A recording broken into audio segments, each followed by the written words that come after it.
J'écoutais récemment quelqu'un, je crois pas qu'il soit chrétien, hein, mais je l'écoutais, mais j'ai trouvé que j'étais beaucoup touché par un chanteur belge, Stromae.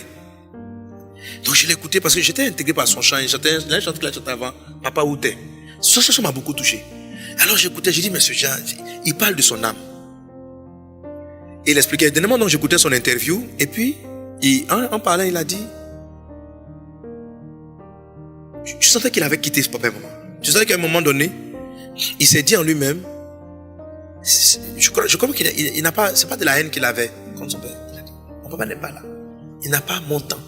Et même s'il était là, même est-ce qu'il aurait fait ça? Donc dans le chant, il dit, bon, est-ce qu'on sait faire des enfants, mais est-ce qu'on sait faire des papas? On n'apprend pas les gens à être des pères. Mais son papa lui-même, pourquoi un papa n'est pas papa? Un papa n'est pas papa parce que lui-même, il n'a jamais quitté son enfance.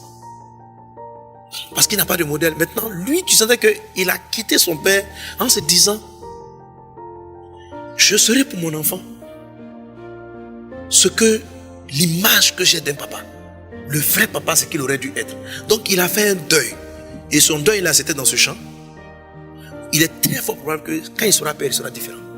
Et qu'il sera un bon père. Donc, il a su quitter. Il a su quitter et puis essayer de se recréer. En tout cas, c'est ma prière pour lui. Je crois que c'est comme ça qu'il a compris. J'espère. Je prie Dieu que ce soit le cas. Qu'il a compris. Et puis donc, il expliquait qu'il a eu un enfant entre-temps.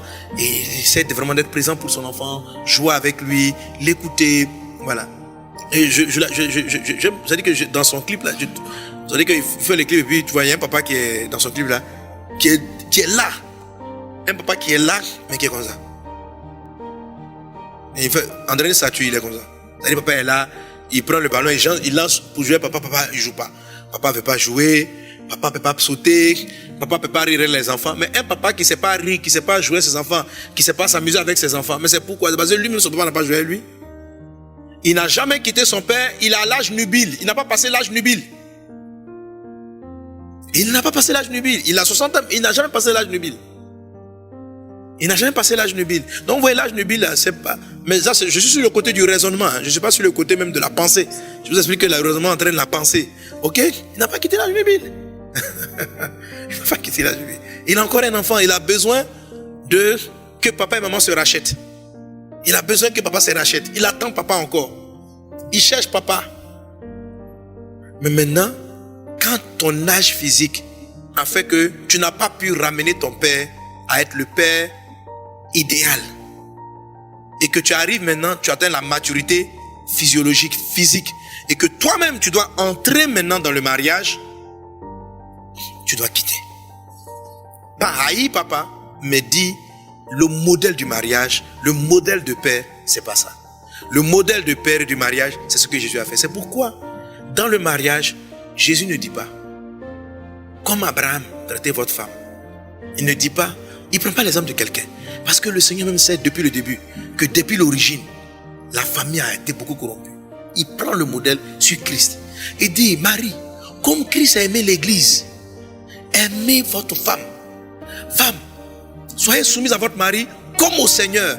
C'est-à-dire, Jésus est venu pour être le modèle. Alléluia. De celui qui vient et qui se sacrifie pour que sa femme ait le bonheur, elle est la vie. Sacrifice, ça veut dire qu'il a des postures où il est dans ses droits, il a raison. Mais pour qu'elle soit heureuse, il laisse ça. C'est la même chose pour un papa, pour un père.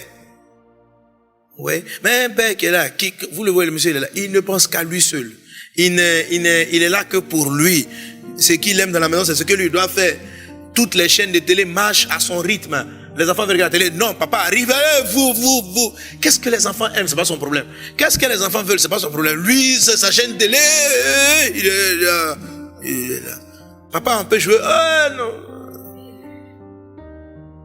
Voilà. Donc, il s'intéresse à sa vie. Lui, être un papa, je donne l'argent, vous partez à l'école. Mais c'est pas ça un papa, mon ami. C'est pas ça un mari.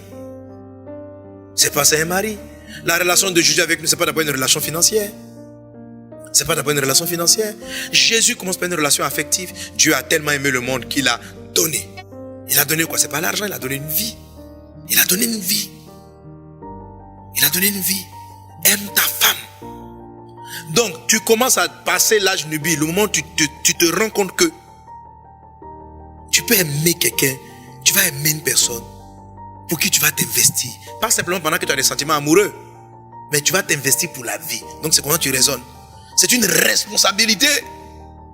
C'est comme ça que tu es en train de faire partie de ce qui est de l'enfant. Il y a un moment donné où tu t'assois, et cet ouvrage-là vous aide à ça. Il y a un moment donné où tu t'assois, tu réalises l'importance. Tu dis, waouh, je vais me marier. Waouh. Laisse les sentiments de côté. Je vais me marier, je vais m'occuper d'une femme. Je vais l'aimer. Tu décides. Je vais l'aimer, je vais la chérir, je vais prendre soin d'elle. Voilà. Tu ne raisonnes pas ainsi en disant, je vais me marier, elle va s'occuper de moi. Elle va s'occuper de mes dossiers. Elle va s'occuper, comme on dit dans le monde là, de mon ventre, de mon bas-ventre. Elle va s'occuper. Attends, toi, tu es un enfant. C'est quand on a un enfant qu'on raisonne comme ça. Tu comprends les enfants, non? Un enfant, il raisonne comment? Qu'est-ce que tu es en train de chercher? Pourquoi tu cherches quelqu'un pour s'occuper de toi? Qui s'occupait de toi dans ton enfance? Ce sont tes parents. Ce sont tes parents. C'est pourquoi quelqu'un me dit, mais est-ce que je peux aider l'âge, quelqu'un qui n'a pas passé l'âge? On va l'aider. Je vous ai répondu, je dis, ça incombe aux parents. Parce que c'est les parents qui remplissent l'enfant. C'est les parents qui remplissent l'enfant. C'est eux qui le remplissent. Donc, maintenant tu viens te marier, tu cherches, tu veux que ta femme joue le rôle de ta maman. C'est ta maman qui te donne à manger. Je n'ai pas dit que ton épouse ne préparera pas. Je n'ai pas dit que ton épouse ne fera pas la cuisine. Mais ce que je dis, c'est que déjà, tu vas prendre soin d'elle. Tu raisonnes comme ça. Cette dame, je veux qu'elle soit belle. Je veux qu'elle rayonne. Je veux qu'elle soit appréciée. Je veux qu'elle soit heureuse. Je veux... Voilà. Pas, si tu raisonnes en disant, la femme là, ce que j'appelle l'amour politique là. La femme là, ça là, elle va faire mon bonheur. Là, quand je la vois, tu es un enfant, mon ami. Tu raisonnes comme un enfant. Ça va te donner des pensées comme un enfant. Et ça va te donner des paroles comme un enfant. Parce que le jour où elle va pas savoir te combler, le jour où elle ne te donnera pas de nourriture, le jour où elle va te refuser le bas-ventre, mais comme toi, il faut que tu aies le bas-ventre. Ma chérie, bye bye. Les femmes, je ne pense pas que je vous ai laissé. Je vais vous retrouver. Comme d'habitude, on commence sur vous et puis on finit par les hommes. Au lieu de commencer par les hommes avant d'arriver sur votre cas. Est-ce qu'on est ensemble? Amen. Quelqu'un donne un bon amen. Amen. Alléluia. Amen. Donc, tu dois prendre soin de ta femme.